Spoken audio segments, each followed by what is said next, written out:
श्री कार्तिक महात्म्य 24वां अध्याय। पृथुर्वाच कृष्णावेन्यास्तटा तस्मात् शिवविष्णुगुणैः पुरी वणिक्शरीरात् कलहा निरस्ता कथिता त्वया। पृथु महाराज बोले, उस कृष्णावेणी के तट से शिव और विष्णु के गणों से वैश्य के शरीर से कलहा निकाली गई। वह तुमने मुझसे पहले कहा। वह नदियों का प्रभाव है अथवा उस क्षेत्र का। हे धर्मज्ञ, मुझसे कहो, मुझको बड़ा संदेह है। देवर्षि नारद बोले, कृष्णा साक्षात कृष्ण का शरीर है और वेणी महादेव का रूप है। उन दोनों के संगम के प्रभाव को चतुर्मुख ब्रह्मा भी कहने में समर्थ नहीं है। तो भी मैं उनकी उत्पत्ति कहूँगा, तुम सुनो। चाक्षुष मनवंतर में पहले देव पिता सह्याद्रिक शिखर पर यज्ञ करने के लिए उद्यत हुए। वे यज्ञ की सामग्री इकट्ठी करके देवगण सहित और ऋषि मुनि विष्णु रुद्र समेत उस पर्वत के शिखर पर गए।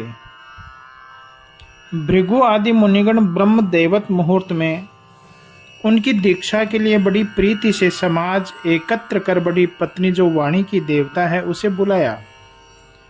वह धीरे धीरे जब आई तब भृगु विष्णु से बोले, हे विष्णु, तुमसे बुलाई गई भी स्वरहा क्यों नहीं आती?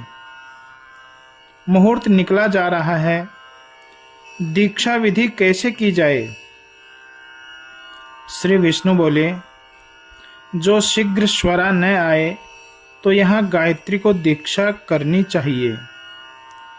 क्या यह पुण्य काम में उनकी स्त्री नहीं है? नारद जी बोले, ऐसे ही रुद्र ने विष्णु के वचन को मान लिया। उस भृगु के वचन को सुनकर तब गायत्री को ब्रह्मा के दक्षिण भाग में बैठाकर दीक्षा विधि को किया। जिस समय मुनीश्वर ब्रह्मा को दीक्षा दे रहे थे उसी समय यज्ञ के स्थान में स्वरा देवी आ गई। गायत्री को ब्रह्मा के साथ दीक्षित देख सोति की ईर्षा में तत्पर क्रोध से वचन बोली, जहां नहीं पूजने योग्य पूजे जाते हैं और पूजने योग्य नहीं पूजे जाते हैं, वहां दुर्भिक्ष, मरण, भय, ये 3 बातें होती हैं। जो यह दाहिनी ओर मेरे आसन पर बैठी हैं, यह लोगों से सदा नहीं देखने योग्य गुप्त रूप नदी होगी। मेरे आसन पर यह छोटी तुम्हारे द्वारा करके बैठाई गई है, अतः तुम सब जड़ी भूत हो नदी रूप हो जाओगे। उसके बाद उसके शाप को सुनकर कांपते हैं होठ, जिसके ऐसा गायत्री देवताओं के रोकने पर भी देवी को शाप दिया।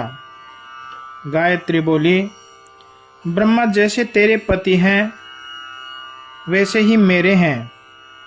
तेने वृथा श्राप दिया, इसलिए तू भी नदी हो जाए। नारद जी बोले, उसके बाद शिव विष्णु आदि देवता हाहाकार कर दंडवत प्रणाम करके स्वरा देवी से प्रार्थना करने लगे, हे देवी, तुमने ब्रह्मा आदि हम सबको श्राप दिया, सब जड़ी भूत हो नदी हो जाएंगे, तो ये तीनों लोग निश्चय ही नाश को प्राप्त होंगे। तुमने विचार नहीं किया, उससे यह श्राप लौटना चाहिए।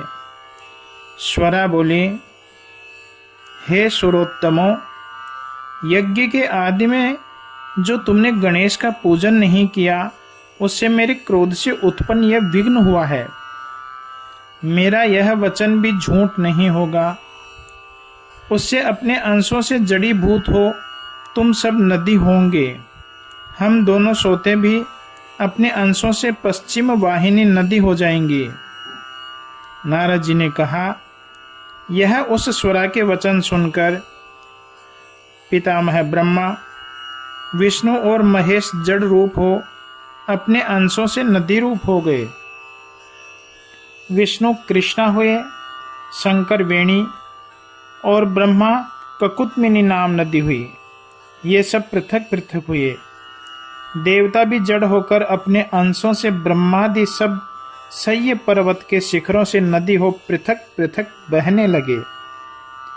देवता आदि के अंश से उत्पन्न वह नदी पूर्व वाहिनी हुई और उनकी स्त्रियों के अंश से सैकड़ों हजारों पश्चिम वाहिनी नदी हो गई। गायत्री और स्वरा दोनों पश्चिम वाहिनी हुई और सावित्री इस नाम से प्रसिद्ध हुई। ब्रह्मा ने वहां यज्ञ में विष्णु और शिव दोनों की स्थापना की। वे दोनों महाबल और अतिबल नाम से प्रसिद्ध देवता हुए। कृष्णा और वेणी के उस उपाख्यान को जो भक्ति से सुनेगा और सुनाएगा, उसको उनके दर्शन और स्नान का फल प्राप्त होगा। बोलिए श्री राधा दामोदर भगवान की जय हो।